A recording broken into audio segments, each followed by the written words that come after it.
Hey, this is Yulia and welcome to part 2 of how to save money in Canada. If you haven't seen the first one, I'll link it down here so you can take a look before checking this one. And without further ado, let's get started.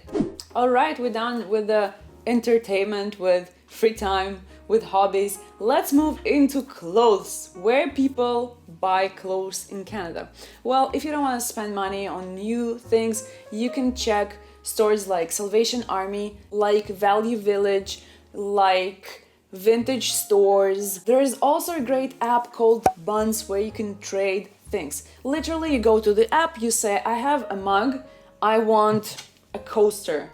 And then you find people and you trade with them and exchange things. If you have, I don't know, something like a spare plate, you can exchange it for a coat or something. I don't know, like anything. You trade literally everything. I traded all my useless stuff from home to tea and coffee, and now I have a full closet of tea. Also, you can check websites like Kijiji, Facebook Marketplace, Facebook groups like Garage Sale and stuff like that. There are always people selling things online. Let's say you got something as a gift, you don't want it, it's brand new, you never wore it, so you can check that too. And the price is gonna be lower than at store. One of the most affordable stores in Canada is Winners, but also we have Marshalls. It's like TJ Maxx in States. It's basically the previous collections of the designers, brands. Let's say Nike was like, we don't want this like sweatpants anymore, let's ship it to Winners, something like that. If you know how it works, let me know in the comments down below, because that's what I suppose. But yeah, you can get these sweatpants instead of like paying for them $70, you can get them for like $50.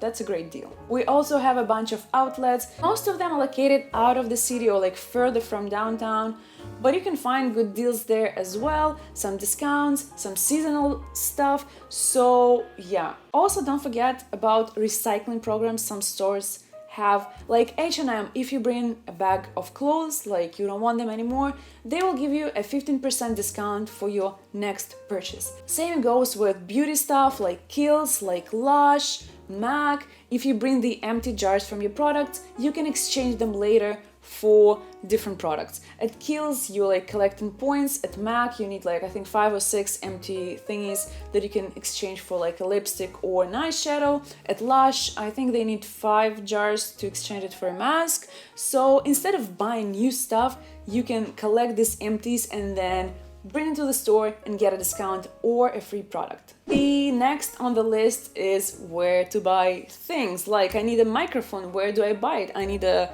cup, where do I buy it? So my number one is Amazon. But be careful.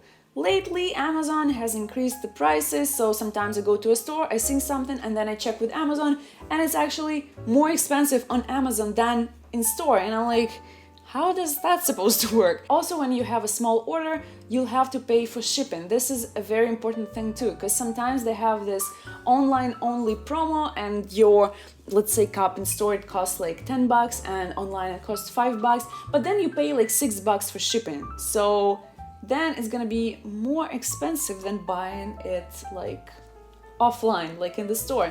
So don't forget about that too. In Canada, we also have sample sales, like you can go and buy collections of the designers cheaper than they are actually in stores. You can Google that stuff up. Let's say you like a brand and you're gonna Google like Frank & Oak sample sale, and then you see if there's anything. Also check Facebook groups, Facebook events, they sometimes post it there. But my main tip here is wait till the holidays. Canada has holidays every second month. I swear, it's like literally you have Halloween, and then you have Black Friday, and then you have Christmas, Boxing Day, and then you have like Valentine's Day. It's like every second month, and the discounts are ridiculous. Let's say you want to buy a camera, just make a list. I want a camera, I want a microphone, I want, I don't know, like a ring light. So on Black Friday, you're gonna see all this stuff. Don't forget to check the original price, because sometimes they're like, yeah, we have Black Friday deals, and it's literally like, I don't know, $50. Like, why would you wait? So don't forget about that. Also, a pro tip for me, if you celebrate New Year, buy cards the year before. I literally spend $2-3 for my cards, because why would I buy new cards every year? There is no date, no nothing. But what stores do, they just put them on sale, and then next year they put them back, and the price is like $20 for pack. Why? Why would I pay so much money when I can pay just $2 or $3 the year before? And another awesome hack, if you like chocolate, don't forget Boxing Day and the Easter Monday, or like the day after, the chocolate's gonna be on sale for like, I don't know, 80 cents, like $1. It's just crazy over here. The next category we have here is gadgets, all things technology. Well, first of all, check the refurbished section on the company's website. You can go to Apple and see refurbished, you can go to Sony, you can see refurbished. Refurbished means when a product was used, I don't know, someone didn't like it, he or she returned it back, maybe something was broken, but the company fixed it and then sells it for less. If, let's say, a new camera costs like $1,500, you can get a refurbished one for like $1,200-1,300. Yes, it's not that much, but still you save money. Also, I find buying secondhand electronics is fine. I've only had a positive experience here. Once I was trying to sell my iPhone and it got stolen, but it's a whole different story. Maybe another time I'll tell you that. The next category is travel. So if you want to travel within Canada, what do? First of all, we have ride shares like Kangaroo. This is a car sharing service where you basically find people who are driving from Montreal to Toronto, and you're like, okay, I'm gonna pay them like, I don't know, $50, and then we're gonna go all together. There is also a ride sharing service called Orange Go, but it goes only from Montreal to Ottawa, and it was, I think, $20 last year or something like that. So you can save on that too, because train tickets are so expensive. Via Rail, like, they're crazy. But you can also check Cheap Tuesdays, like Tuesday deals. It used to be so much cheaper like 6 years ago, but now, like, if you want to go to, I don't know, from Montreal to Quebec City, it's literally 2 hours of driving.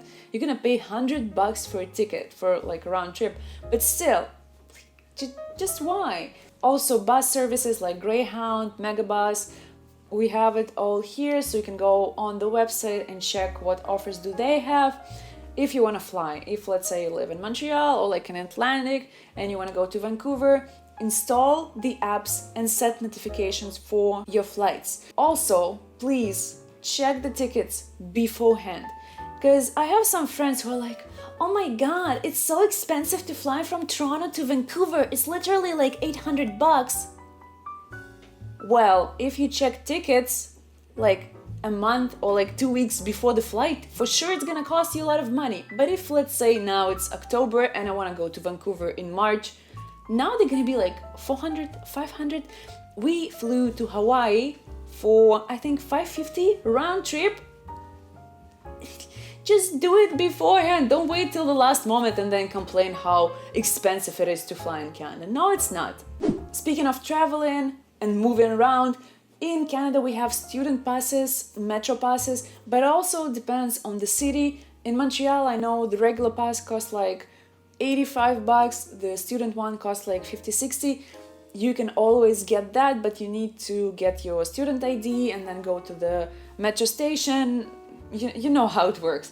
But if you don't want to spend so much money on buses and metro, you can just invest in buying a bike. You can get a bike for like $200-300 and then like ride it till, I don't even know. My colleagues used to ride a bike like when it was snowing. Literally Christmas, my colleague is like riding a bike. So it only depends on you if you want to do that or not. The next category is insurance, and my biggest tip here, don't wait, use your college insurance. Because I waited with my wisdom teeth and I was like, yeah, I'm gonna do it later, it's fine. And then I had to go back home because my insurance was over because I graduated and I had to do all my dental stuff at home.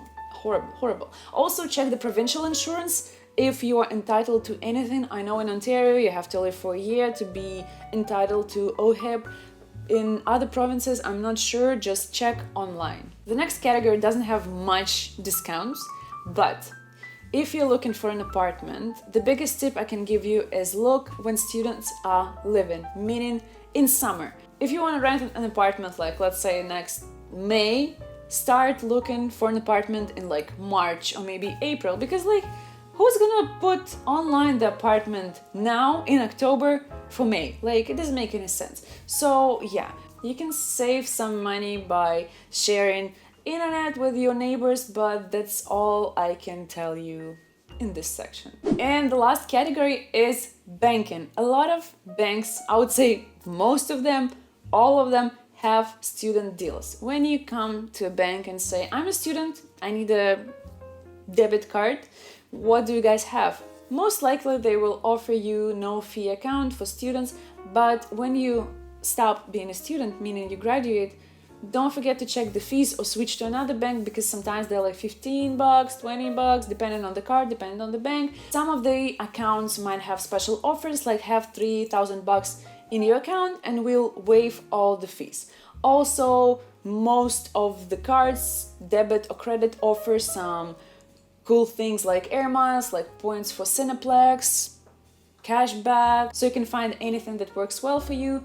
Also, Tangerine is a good banking. I would say it's like no fee, no nothing, it's free to use. Like, why would I spend money on different banks if I can just have a Tangerine card and pay no fees? Do your research and see what works best for you. And this is it for today. I hope the video was helpful. Happy saving, and I'll see you very soon. Bye!